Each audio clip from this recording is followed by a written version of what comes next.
한국 시각으로 지난 13일 애플이 신제품을 발표했습니다. 정말 많은 사람들이 관심을 가진 만큼 루머도 많았는데요. 이날 공개한 건 애플 아이폰 5, iOS 6, 아이팟 시리즈였습니다. 그 중에서도 오늘은 아이폰 5에 대한 얘기를 나눠보려고 하는데요. 네, 이 자리에는 시스템플러그.com을 운영하시는 어설프군 YB 임윤배님 함께 하셨습니다. 안녕하세요. 네, 안녕하세요. 예, 그럼 제가 궁금한 게 참 많아요. 예. 아이폰 5에 대해서 네. 한번 궁금한 거를 물어보겠습니다. 예. 지난 13일 새벽에 발표를 했는데요. 예. 직접 보셨나요? 예, 그 새벽 5시경까지 직접 청취를 했습니다. 정말 다양한 제품들이 나왔는데요. 네. 블로그를 보니 드라마는 있었지만 비밀은 없었다고 말씀하셨는데 어떻게 보셨나요? 워낙 그 팀쿡 체제에서 이게 관심을 많이 유도했었고요. 그래서 이제 드라마는 분명히 있을 거라고 생각을 했던 거고, 실제 팀쿡 필 실러, 조나단 아이브 같은 그 대표적인 애플의 브랜드들이 나와가지고 이렇게 그 소개한 부분까지는 굉장히 드라마틱했다고 생각을 해요. 근데 이제 그 워낙 그 제품에 대해서 인기가 많다 보니까 이미 그 과거의 스티브 잡스 체제에서는 비밀주의라는 어떤 그런 컨셉을 가지고 철저하게 보안을 유지했는데, 요번 제품 같은 경우는 뭐 케이스부터 시작하고 하드웨어 스펙, 모든 정보들이 다 오픈이 되다 보니까 사실 그걸 확인하는 수준에서 발표가 끝나다 보니까 조금 아쉬움이 있었던 것 같아요. 그 팀쿡 체제하에서 이제 그 마케팅 방법이 조금 오픈하면서 일부러 그런 걸 흘려가지고 더 이펙트를 좀 더 넓게 가져가려고 하는 게 아닌가. 좀 마케팅 측면에 그런 측면들이 좀 더 보이지 않을까 싶은 생각이 듭니다. 예.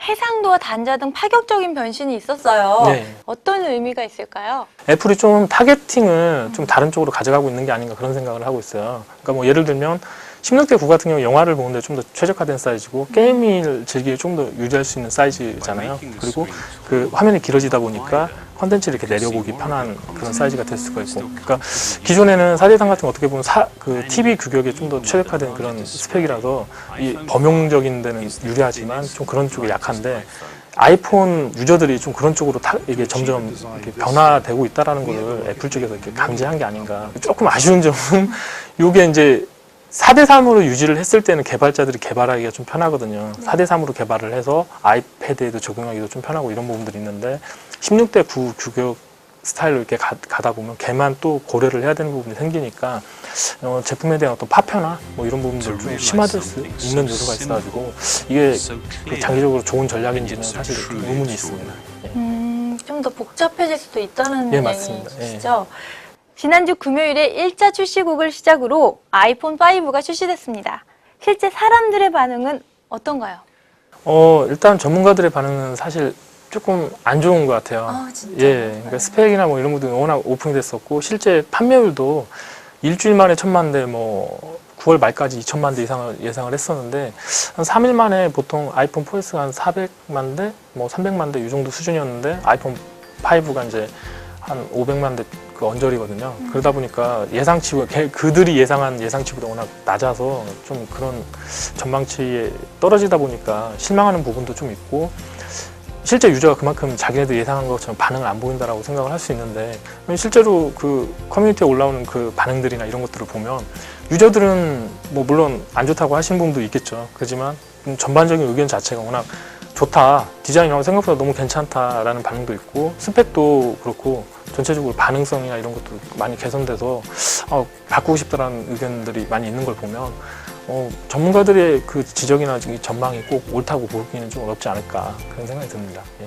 네, 그럼 마지막으로 아이폰 5 외에 iOS 6, 아이튠즈, 아이팟도 눈에 띄던데 간단하게 정리 좀 부탁드릴게요. 이번에 이제 iOS 6에서 이제 바뀐 부분들은 크게 소셜화가 많이 됐다라고 생각을 해요. 그러니까 기존에는 단순하게 그 제품 쓰는데 그 프로그래밍을 활용하는 부분 쪽에 초점을 맞췄다고 한다면, 이제는 외부에 있는 유저들과 이게 소통할 수 있게 그 소셜화 되는 부분들이 좀 강화됐고, 실제로 트위터, 페이스북이 그 API를 연동해가지고 그 기능들이 굉장히 좀 압축돼서 들어가 있어요. 그리고 이번 제품은 이제 구글 지도하고 유튜브 같은 것들도 굉장히 빠졌어요. 사실 그 서비스들이 구글이 전면적으로 이렇게 밀고 있는 서비스들이고, 실제 그 세계적으로 굉장히 인기가 많은 서비스거든요. 애플에서 그 서비스 자체를 그냥 속아냈다는 것 자체가 일단은 둘의 관계가 좀 이렇게 예전 같지 않다. 그 전체적인 흐름 자체는 사실 애플이 그렇게 구글을 떨궈내는 것 자체가 나쁘다고 볼 수는 없는 것 같아요. 다만 그런데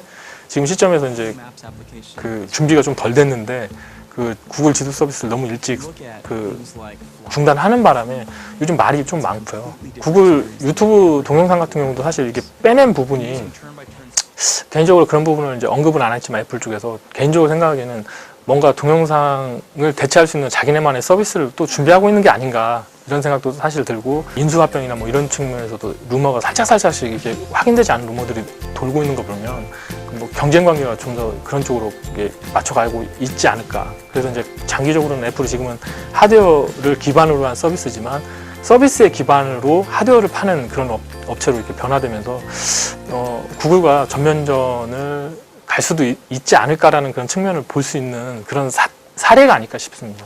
그리고 아이팟 같은 게 좀 의미가 있는데 사실 비중이 많이 낮지만 아이팟 라인업이나 그 제품 완성도가 상당히 많이 높아졌어요. 그러니까 전화 기능만 뺀 수준의 제품을 가지고 음악 기능이나 뭐 앱스토어 뭐 이런 것들 다 이용하게 할 수 있는 그 아이팟 터치나 아이팟 나노 같은 경우는 그 어린 친구들을 이렇게 소비층 끌어올린다는 측면에서 그러니까 그들이 커서도 아이폰을 쓸 수 있는 그런 식으로 끌어올릴 수 있다는 측면에서 애플이 버리지 못하는 카드라는 생각이 요번에 들더라고요. 그래가지고 그런 측면에서 아이팟을 사실은 좀 너무 비중을 낮게 보고 있는데 한 번쯤은 이렇게 좀 되돌아볼 필요가 있는 제품이 아닐까 이런 생각이 듭니다. 예. 예, 오늘 말씀 감사합니다. 네, 감사합니다. 네. 지금까지 임윤배 님과 함께 아이폰 5와 애플의 전략에 대해 알아봤는데요. 우리나라도 하루빨리 아이폰 5가 나왔으면 정말 좋겠습니다. 함께 해주신 여러분 감사합니다.